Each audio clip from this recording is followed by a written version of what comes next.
haven't done this in so long, but I was looking through my agenda, I guess you could say that, or my calendar, and it's something that I've been wanting to bring back all year, and here it is.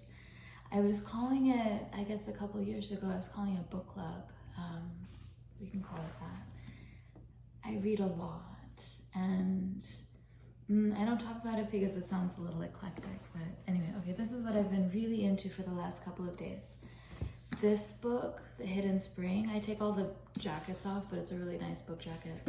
The Hidden Spring by Mark Solms, physician, neuroscientist, talking about the unconscious in a way that makes my mind just like explode. So happy. Highly recommend. I'm like highlighting, bookmarking, everything, just, you know, like marking up the pages. What I read last night, and I love so much, is this idea of entropy. I mean, my physics is okay, but this is, he just speaks about it in a really nice way. He's talking about entropy as the number of possible states that molecules can take on, or any bits of information, really. And when we are trying to control entropy, we're bringing in the number of possible states, but the natural state of the universe is for entropy to increase and for everything to take on what we call disorder. And I think this inspires humans to always want to control and change the environment, and we're fighting an uphill battle and it makes us crazy.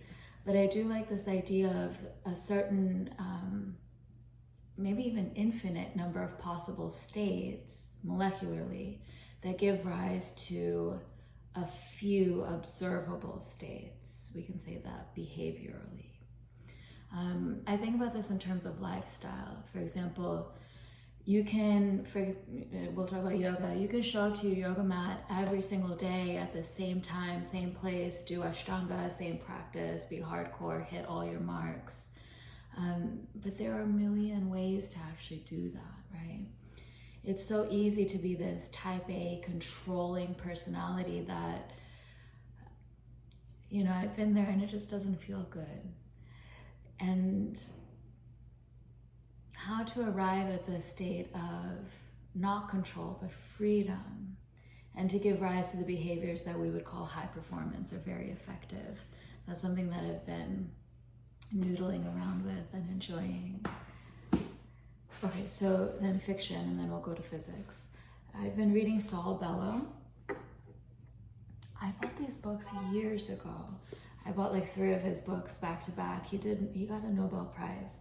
Henry Miller wrote about this book, It Made Me Dance, which makes me happy. It does not make me dance, it sort of blows my mind. It's one of these rare fiction books where I'm dog-earing every few pages because it's just so good. There's so much truth to it.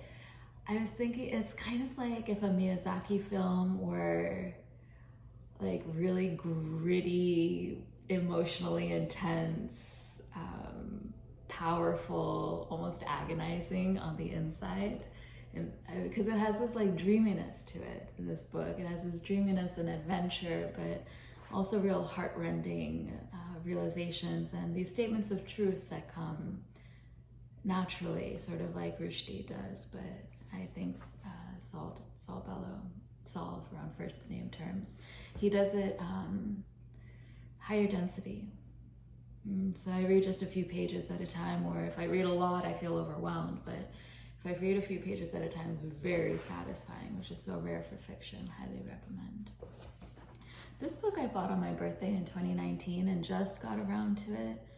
And I only saw it because one of my books fell down on the shelf and revealed this one, which I think was a sign from the title of The Elegant Universe. For physics, something dense like this, I'll read just like a little bit and really like go into the ideas. Here, I think it was just in the preface that I got really curled up into it. Talking about time. You know, for me, anything that talks about time is really powerful. I'm trying to find the place that I was just like, oh wow, let me think about this for a while. I guess I'll have to come back to you with it, but that's all for now.